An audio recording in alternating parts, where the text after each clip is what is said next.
Are you ready? Let's talk digital. Bonjour à tous et bienvenue sur le podcast Digital Feeling. Je suis Elodie Chenol et j'accompagne les CEO à travailler leur personal branding et celui de leur marque grâce au digital. J'ai pour ambition, à travers ce podcast, de répondre à toutes vos problématiques concernant le marketing digital. Pour cela, si vous avez une question, rien de plus simple, vous m'envoyez un message sur LinkedIn en privé et j'y réponds lors d'un épisode. Les questions peuvent tourner autour du personal branding, du B2B, de la plateforme LinkedIn, mais aussi des autres réseaux sociaux, de toutes les problématiques que vous pourriez avoir concernant votre stratégie d'entrepreneur et comment améliorer votre visibilité et surtout générer plus de ventes. Si je n'ai pas la réponse à votre question, j'irai chercher pour vous les experts du domaine pour vous produire un épisode qui répondra à cette fameuse question. Bonne écoute! Bonjour et bienvenue dans ce nouvel épisode de Digital Feeling. Aujourd'hui, je vais vous parler d'intelligence artificielle générative et de design créatif. Alors l'IA générative, c'est clairement l'IA que vous utilisez tous aujourd'hui, c'est ChatGPT, puisque l'intelligence artificielle, elle va au-delà de ça. On parle de voitures autonomes, on parle de robots, enfin voilà, on va vraiment plus loin. L'IA générative aujourd'hui, c'est les outils que vous utilisez pour améliorer votre productivité, ou alors pour vous amuser, ou alors pour créer des visuels. Et ça tombe bien, aujourd'hui, moi j'avais envie de vous parler plutôt de la partie artistique. Et on va parler design avec des outils d'IA générative comme DALL-E ou Midjourney. Alors l'IA générative, elle utilise des algorithmes avancés pour créer des contenus originaux. Originaux, c'est-à-dire qu'ils n'existaient pas avant, mais ils reprennent évidemment des datas que vous avez uploadées ou alors qui existent sur Internet pour créer quelque chose de nouveau dans le sens où ce n'est pas un copier-coller de ce qui existe déjà. L'IA va gérer, elle va piocher d'ailleurs dans du texte, des images, toutes les informations qu'elle pourra vous fournir qui vont répondre à votre demande. Contrairement aux outils traditionnels, l'IA générative ne se contente pas de reproduire ce qu'elle a appris, elle est capable de combiner des éléments novateurs pour produire des créations uniques. Alors, quand on parle de création unique, c'est vrai que dans le visuel, eh bien, c'est des contenus qui seront vraiment à part, puisqu'il y a tellement d'informations qui sont mixées que ça crée vraiment quelque chose d'unique. Alors, je fais un gros disclaimer sur la partie droit d'auteur, notamment si vous faites des créations avec la citation d'un artiste bien particulier, notamment les Van Gogh ou autres, bien là, vous aurez un design qui sera unique, inspiré du style du créateur. Et donc, attention, gros débat, jusqu'où on peut s'inspirer, jusqu'où la création n'est pas une copie. Là, ce n'est pas dans mes mains, mais ce débat est en train d'avoir lieu avec toutes les réglementations, l'IA Act notamment. Mais voilà, faites attention quand vous faites des créations graphiques, de ne pas trop vous inspirer d'œuvres originales d'artistes reconnus. Alors, les applications dans la création artistique et le design avec l'IA générative, eh bien, ça permet aux designers et aux artistes également de générer des visuels et des concepts de manière rapide et même parfois surprenante. C'est une technologie qui permet d'explorer des idées nouvelles sans les contraintes habituelles de temps ou de ressources et qui vont ouvrir sur de nouvelles possibilités dans le design créatif. Sur Vivatech notamment, j'avais assisté à une conférence incroyable d'un collectif d'artistes qui étaient à la base en fait pas nécessairement des artistes mais plutôt des savants, des data analystes qui en fait se sont penchés sur l'intelligence artificielle et aujourd'hui ils créent des œuvres, je vous mettrai leur nom dans le descriptif de l'épisode, grâce à l'intelligence artificielle. Ils ont notamment vendu des tableaux aux enchères et aujourd'hui ils ont passé un cap en créant des œuvres en se branchant directement via un scanner, donc c'est le brain computing, et donc en imaginant une œuvre, l'ordinateur ensuite la réalise. Donc l'humain imagine l'œuvre et l'ordinateur le réalise. Donc là, on passe dans un autre cap, mais voilà, l'art n'a plus de limite et l'IA nous permet d'explorer des domaines qu'on ne soupçonnait pas. En termes d'outils et technologies, alors je vais vous les citer, mais je pense que vous les connaissez déjà. On a DALL-E, développé par OpenAI, qui va utiliser des modèles de langage pour générer des images à partir de descriptions textuelles, qui va permettre aux designers de créer des visuels sur mesure, simplement en décrivant ce qu'ils souhaitent voir. DALL-E qui est accessible via l'abonnement de ChatGPT payant. Voilà, vous avez accès à DALL-E directement, ou alors vous avez accès à DALL-E également via le Canva payant. donc Canva qui peut être gratuit, mais si vous voulez accéder à DALL-E, c'est la partie payante. Et vous pouvez accéder également à DALL-E via Copilot. Clairement, DALL-E, la version la plus aboutie pour moi, c'est celle qui est dans ChatGPT, mais vous pouvez tester l'outil. Alors c'est un outil qui est pas forcément mon préféré, même s'il est très simple d'usage et très accessible. Le rendu n'est pas encore au niveau d'un Midjourney, par exemple, ou même d'un Flux qui vient de sortir, qui est un nouvel outil de génération d'images, qui est assez simple, en tout cas dans la réalisation des prompts. Ensuite, on a Midjourney.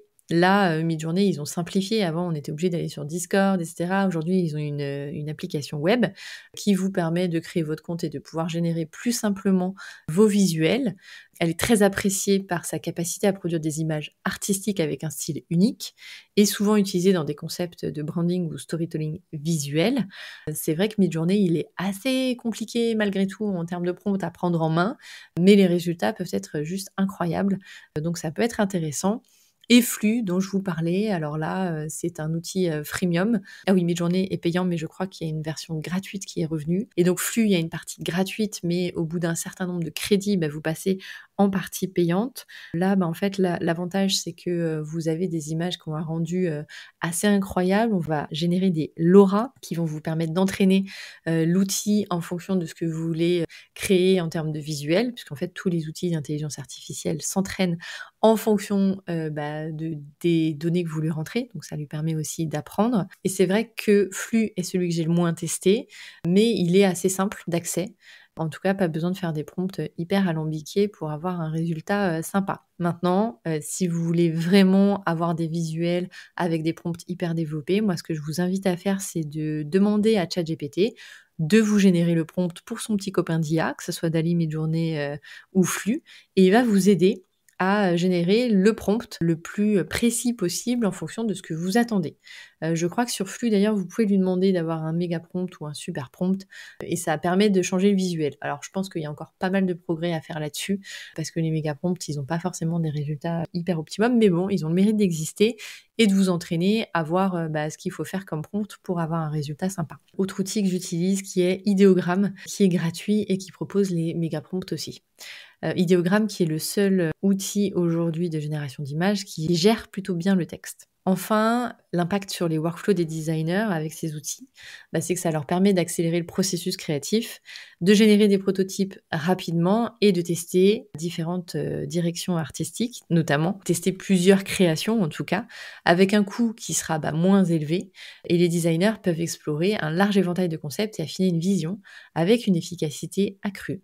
On peut prendre l'exemple de Roland Garros avec l'affiche de Roland Garros, je ne sais pas si vous l'avez vue, mais elle a été générée avec de l'intelligence artificielle, avec Midjourney d'ailleurs. Le photographe qui avait été en charge de faire cette affiche avait envie d'un univers rétro, donc il a pris l'univers des impressionnistes, des peintres impressionnistes, et il voulait que ça représente Paris et Roland-Garros. Et donc on voit un visuel de la Seine avec la tour Eiffel derrière et qui reprend les couleurs de Roland-Garros, et donc on voit un terrain de tennis qui se forme sur la Seine. On aime ou on n'aime pas. Moi, personnellement, j'étais pas fan et je trouvais que ça faisait vieux et pas moderne. Néanmoins, on peut pas nier la création, en tout cas la direction artistique qu'a voulu prendre l'artiste. Et ça a pu être réalisé grâce à de l'intelligence artificielle, puisque c'est vrai qu'en termes de photos ou de création, quand on n'a pas nécessairement tout le matériel, ça peut demander quand même beaucoup de temps. Et là, l'outil lui a permis d'obtenir ce qu'il voulait, grâce à l'univers en tout cas qu'il avait envie de créer. Autre exemple, avec Nike et l'IA générative pour des designs de chaussures personnalisés. Donc là, Nike, ils ont créé des modèles de chaussures uniques basés sur les préférences des utilisateurs, leur activité et même des tendances en temps réel. Ils ont utilisé DALL-E et ils ont proposé des designs hyper personnalisés aux consommateurs, ce qui leur a permis de se reconnaître dans ces designs et donc potentiellement de les acheter. Coca-Cola et ses fameuses étiquettes personnalisées sur les bouteilles. Là, l'algorithme générait des motifs artistiques inspirés des préférences culturelles et des événements actuels, ce qui a permis à Coca-Cola de se connecter de manière plus intime avec les clients et surtout d'être actualisé assez rapidement. Alors bien sûr, il y a des avantages et il y a des défis à utiliser ces outils. avec comme avantage de la créativité amplifiée. Donc on a une IA générative qui va nous offrir une source d'inspiration inépuisable pour les designers, puisqu'on peut vraiment sortir des sentiers battus et découvrir des combinaisons visuelles inédites. Je reprends l'exemple de Roland Garros. Ça peut permettre une personnalisation de masse, avec des marques qui utilisent l'IA pour personnaliser des contenus en fonction des préférences individuelles. Ça peut augmenter la pertinence et l'impact des campagnes marketing. Et enfin, un gain de temps et de ressources, puisqu'on automatise une partie du processus créatif. Et donc, on a plus de temps pour affiner et à faire des itérations sur les concepts. Moi, j'ai formé un directeur artistique qui m'a demandé de ne pas dire à sa chef qu'il utilisait l'IA parce qu'il avait peur en fait que sa chef pense qu'il n'était plus créatif. Je relève tout de suite ce frein parce qu'en fait, je pense que c'est une crainte assez élevée, notamment de la part des designers, alors qu'en réalité, ce sont des outils qui permettent d'aller plus loin, d'aller plus vite et qui ne remplacent en rien la création, puisque le prompt, il faut le rédiger. Ça veut dire qu'il faut avoir en tête déjà le visuel que vous souhaitez, ou en tout cas une sorte de rendu que vous avez déjà en tête. C'est pas forcément évident, c'est pas un exercice facile. Moi, je suis pas très forte dans cet exercice, très clairement. Et c'est là où il faut vraiment avoir la fibre artistique. Donc, messieurs, les graphistes et les designers, n'ayez crainte. Oui, l'outil vous permet d'aller plus vite et plus loin, ou même plus farfelu dans des univers que vous auriez peut-être pas soupçonnés. Mais pour autant, c'est toujours votre génie créatif qui permettra d'avoir le bon prompt et de pouvoir également retoucher l'image, puisque n'oublions pas que les outils comme Photoshop ou Figma ou autres vont vous permettre de retoucher ces visuels pour vraiment avoir un rendu qui soit professionnel. Ensuite, dernier point pour les designers, c'est que les IA ne produisent pas du contenu hyper vectorisé, donc hyper lourd. Notamment si on veut imprimer des affiches, on est obligé de retravailler ces visuels pour ensuite avoir la qualité requise pour l'impression. Donc il y a encore pas mal de travail à faire au niveau des IA pour qu'elles soient optimum. Néanmoins, ce qu'il faut voir, voilà, c'est vraiment le gain de temps et puis la possibilité d'aller plus loin que ce qu'on avait en tête. Dans les défis, alors il y a les contrôles de la qualité. Les résultats qui sont générés par l'IA peuvent parfois manquer de cohérence ou alors ne pas répondre aux standards de qualité qui sont attendus. Donc là, il va falloir revoir pas mal de fois le prompt. Parfois, on peut passer des heures aussi à générer des prompts avant d'obtenir le résultat qu'on attend. Donc il faut l'avoir en tête. Ensuite, la cohérence de marque, donc intégrer des créations générées par l'IA dans une stratégie de marque établie peut poser des défis en termes de maintien de l'identité visuelle et des messages de marque cohérents. Par exemple, moi j'ai donné des formations dans l'industrie où on me dit j'aimerais mettre mon objet industriel et ensuite le retoucher avec de l'IA. Alors ça, c'est compliqué puisque l'IA génère le visuel. Donc c'est vrai que de mettre un visuel et de le modifier, on peut le faire avec la suite Adobe sans problème, mais le faire sur du mid-journée, ça reste compliqué. Je ne doute pas que ça va changer très vite. Néanmoins, voilà, il faut vraiment faire attention à l'univers de la marque, la cohérence de la marque et comment l'IA peut garder ça en tête pour générer des visuels qui sont toujours en cohérence avec la stratégie marque que vous avez mis en place. J'arrive à la conclusion de cet épisode.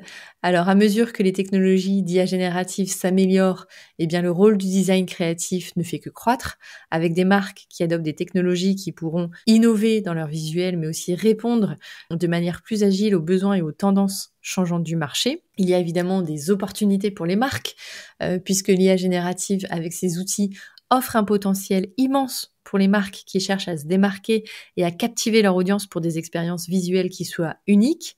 Donc intégrer ces outils dans le processus créatif va permettre aux entreprises de gagner en efficacité, mais aussi parfois en impact, en créant des campagnes qui résonnent plus profondément avec leurs consommateurs.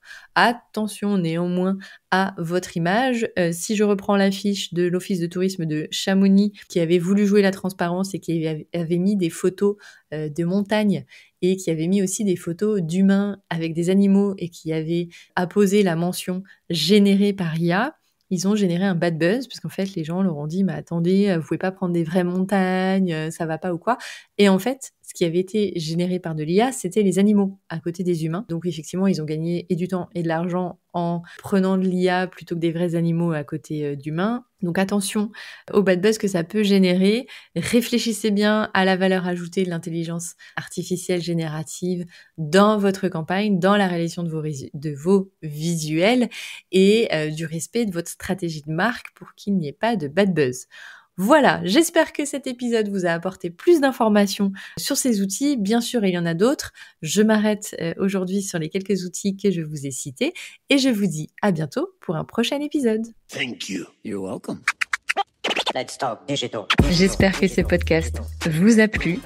Si vous avez aimé cet épisode, n'hésitez pas à soutenir le podcast en laissant une note et un avis sur Apple Podcast ou sur vos plateformes d'écoute. Ça me permettra de remonter et de pouvoir partager à d'autres entrepreneurs les réponses que vous vous posez. Merci à tous, à bientôt.